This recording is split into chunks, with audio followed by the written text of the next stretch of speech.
Hey Gav, it is Wednesday, the 2nd of September, and I lost 5 pounds this week. I have been trying to diet since, the start of 2018 or so almost 3 years now, and I finally started to get the hang of it. Not to say that losing 5 pounds a week is getting the hang of it, that's just a fun fact I thought I'd lead the video with. The most useful things I've found have been tracking my weight and tracking my calories. Tracking my calories just immediately makes me aware of what I'm eating. Before I was calorie counting, I would just eat whenever I wanted and I put on quite a lot of weight as a result. And so calorie counting is just great because I'm like, oh man, I'm a little bit peckish. Oh wow, I've eaten more than enough calories for today, and that thing I was going to snack on is another 500 calories. So calorie counting immediately helps, and then weighing myself. I'll try and include a graph of my weight over the years. Any massive upward climb is a period of time in which I did not weigh myself. Because as soon as I start weighing myself, then I know that I'm gaining weight and I change my habits so I don't suddenly gain 20 pounds in a month, which I think I've done multiple times now. It used to be steady, little bit of weight loss, steady, little bit of weight loss, America.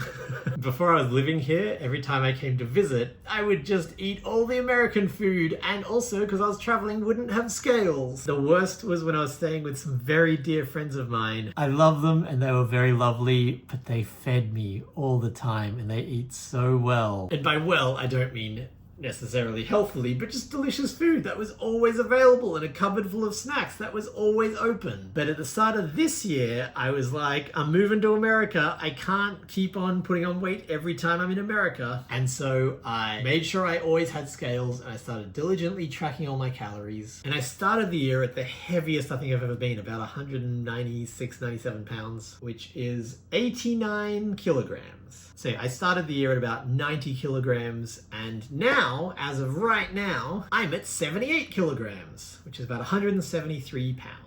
Lockdown has actually been really good for me to lose weight because it's a completely controlled environment. I'm kind of like, look, this year I'm not going to see my kid, I'm not going to make any new friends in the new country I moved into. So rather than just have it be a total disaster of a year, let's do at least one thing and try to lose some weight. They say healthy weight loss is about 1 to 2 pounds a week. That's the rate at which you will probably keep it off. My method during lockdown has been 1,500 calories. Every day I have a limit of 1,500 calories, and I have a cheat day about once every 2 weeks, but generally speaking, I try to very carefully measure my food so I hit that 1,500 number. 1,500's a little bit on the low side. I picked that number because I knew I wouldn't obsessively stick to it, and so that gives me a little bit of flexibility. And it was working. I was steadily losing this weight, and then about a month ago, I really plateaued. I was just not losing weight. I was gaining a little bit or staying at the same level. And I was talking to my friend Nicole about it, and she was like, well, what's changed? And I was like, oh yeah, I didn't even think to do that thing where you work out what's changed. And I worked out what it was, is that I had started being like, yeah, 1,700, 1,800, that's basically 1,500. And eating a lot of foods that you can't really measure the calories of. Like I was getting a rotisserie chicken and dividing it by 8-ish and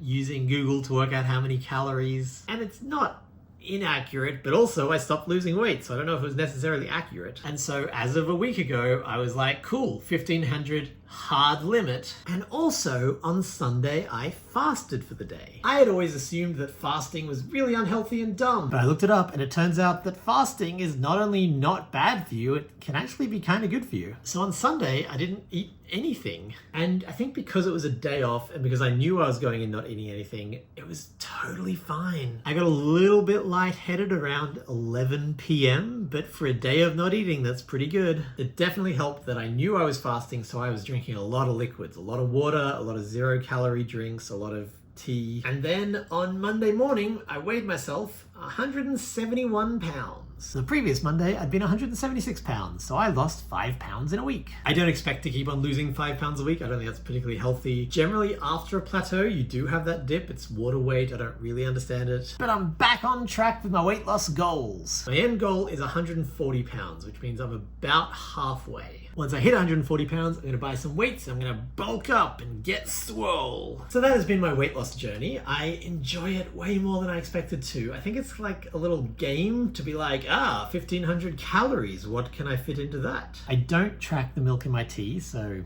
again, I probably go over. But I found that a breakfast of oatmeal and yogurt, a shake for lunch or some toast, and then either chops or sardines on toast as my main meal still gives me enough room for like 3 or 4 snacks during a day. And then I have a fridge full of no-calorie drinks so that my mouth doesn't get bored. I'm a little self-conscious about it, but I really do have a gut. I have incredibly skinny arms and legs, so you don't necessarily notice it, but like that is almost the body of a pregnant lady. And because my weight is so centered in my torso, that's actually really bad for the heart. So by 140 pounds, I expect to have lost this gut. If I haven't, something's gone horribly wrong. That's been my weight loss adventure. I will see you next time.